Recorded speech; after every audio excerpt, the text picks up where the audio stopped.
What's up, guys? We are back again for another review, and this is another NECA review. So previously I did that comic style 4-pack of figures. This time we're doing the 4-pack of Shredder and the Foot Clan. So this guy was a New York Comic Con exclusive, 2016 New York Comic Con exclusive, so long after that original Turtle 4-pack hit. It's in a similar style box. You can see we've got this big 4-pack box here with some comic artwork on the front, but it's a little different because it's got a flip cover. So the inside of it has the window with all the figures presented right there, and then the underside of the cover has some comic style artwork. And then if you flip this guy around, you can see we've got a lot of product shots there with far more figures than actually come in this set, but it really shows just how cool it is. So let's pull these guys out and take a closer look. So here we go, guys. They are out of the package. We have got Shredder and 3 Foot Clan ninjas, so 4 full-size figures, as well as the little Tron Krang slash guy down there, which is like a bonus pack-in type deal for this set. So these guys, to the best of my knowledge, were supposed to come out with the Turtles around that same time, but obviously some licensing things occurred, and the set never came out. We never got them, and then they finally appeared as a Comic-Con exclusive.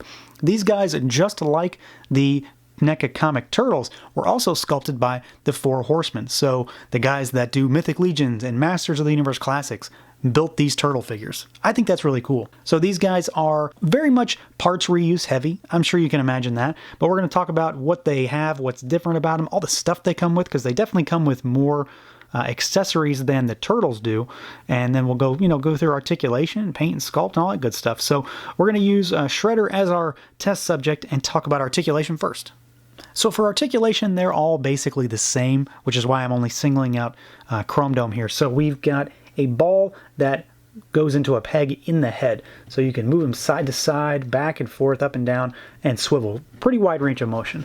Arms can go out, they can swivel up and down. Obviously Shredder is going to hit those shoulder pads. The other foot don't really have that same type of issue.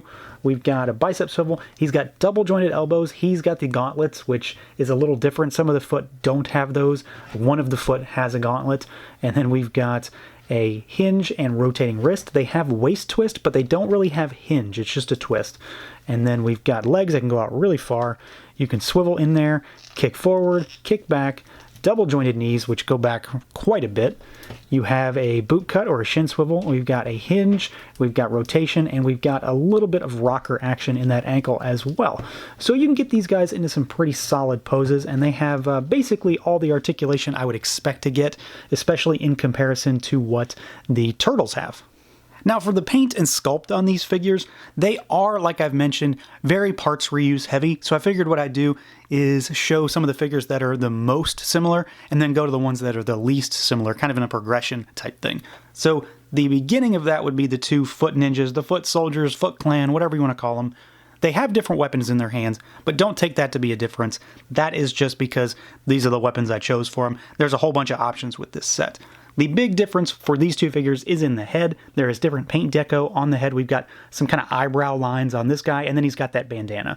Besides that, they are basically the same figures, although I have made one slight little change with this guy, because I do have a bit of an issue with him in general, which I'll talk about here in a second. But as far as the overall look of these figures, I think they're pretty spot on. They have a very matte finish to them. Nothing's really glossy on them, which I think works really well with the overall comic look and feel. You can see they've got all the black lines on them to denote shadows, which we saw with the Ninja Turtle figures as well. I do think this is a little more pronounced, but in general, I think the aesthetic works. The thick black lines make them look very, very comic-y, which works perfectly because that's what they're going for.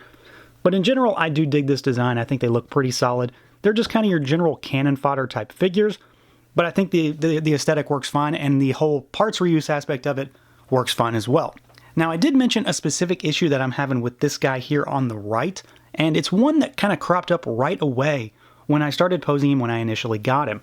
So what I had to do, just to make it kind of look better, I had to flip his little skirt tunic piece around. It's just kind of a floating piece, so I moved it around, lifted the body apart a little bit, and kind of flipped it. But this part here cracked really, really bad. I'm not sure if it's some type of overspray on it that has kind of cracked when I posed him, because at first I had him posed with his legs spread pretty far apart, and I think it was a crouching position, and I left him like that for a little while. But the other ones have been in similar poses, and they don't have this problem.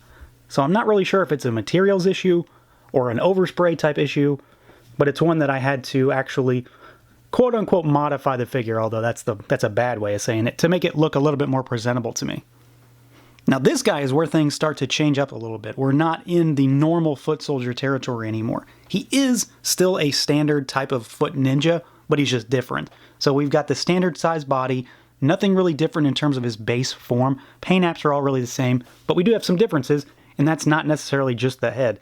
So we've got these different gauntlets. So he's got the different gauntlets on his hands. He's got different gauntlets on his wrist, which kind of transition to how Shredder looks. He, of course, has this ragged black type of cape, which is not soft goods. It's just a rubbery piece of plastic, which honestly I think works pretty well because it hangs very, very nicely on him. It's got some paint shading on there. And then the big thing, though, is, of course, this head sculpt. So it's reminiscent of Shredder, but it's not Shredder. It's a different helmet. It's not all kind of supposed to be a metal look. And then he's got that, Japanese, almost samurai-style looking hat that he wears. I don't know what it's called. I'm not going to try to know what it's called.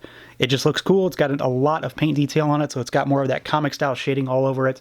And in general, this is... If Shredder wasn't in this pack, this would be my favorite figure in the bunch. He just looks so different from the rest that I think he's very, very cool. He looks a little bit more mysterious because he's got those dark eyes deep-seated into that helmet.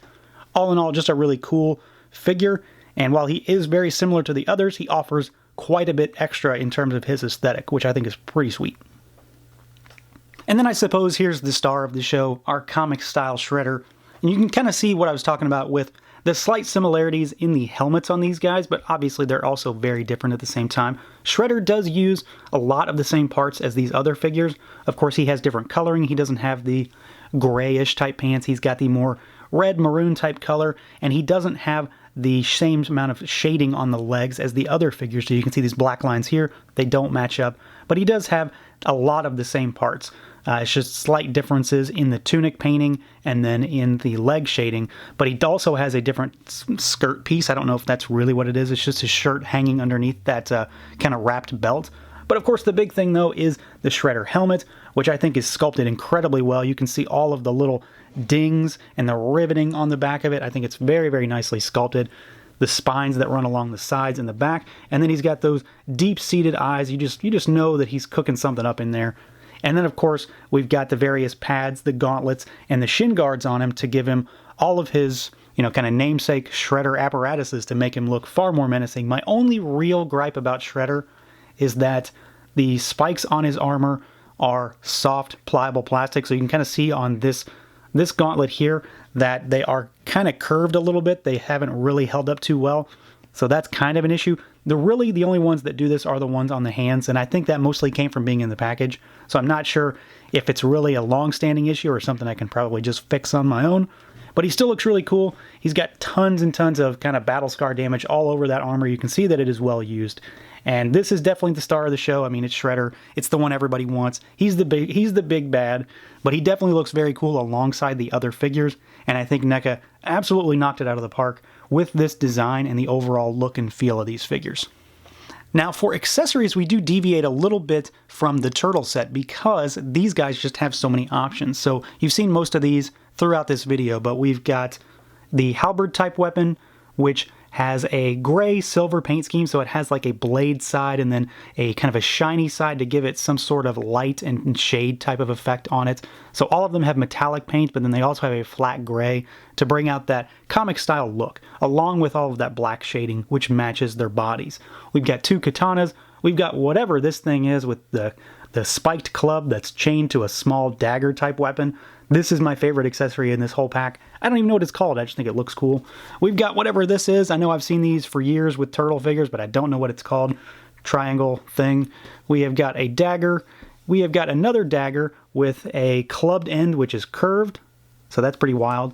And then we have got a throwing star. So these guys all have their open palm gripping hands in place right now. Shredder has his closed fist hands. Shredder also comes with open hands, so he can grip weapons if you so choose. And then each of these come with closed fist hands that match their gauntlet style. So these two have the same. We've got them here, and then this guy has another set of hands that matches the gauntlets that he wears. So you've got, what, eight hands and then 8 extra hands for a total of 16 different hands that you can use, but they're all corresponding to specific figures just based on their style. And then the last type of accessory that we've got, because it's really an accessory, it's not a full-fledged figure, is our Utrom, our Krang type character, whichever you want to call it based on what you know it to be. But we've got a little Utrom here, and he's painted up pretty nicely. He looks pretty vicious, pretty nasty looking. We've got, sculpted kind of like lines to make him look kind of like a brain. He's got the tentacles. He's got the little tendrils on his bottom. And then he's got the tentacle arms that are articulated. They just kind of rotate a little bit. So this guy usually doesn't appear on my shelf. I don't really care too much, but I think it's a cool pack-in. I'm always up for getting more rather than less, and this definitely fits the style of this set. So as I'm sure you can imagine, I love this set of figures. They are a must-have for Turtle comic fans. There's really no other set out there that's going to get you these type of toys. So they were a must-buy for me when they came out. Not only because I had the Turtles already, but because they just looked so cool, and NECA really delivered. They come in a fantastic box. It's a great overall package. 4 very well done figures. Great accessory spread. What more can you really ask for? Of course, I do have that one issue with that one foot soldier that has the cracking on the tunic for whatever reason. I still don't know why.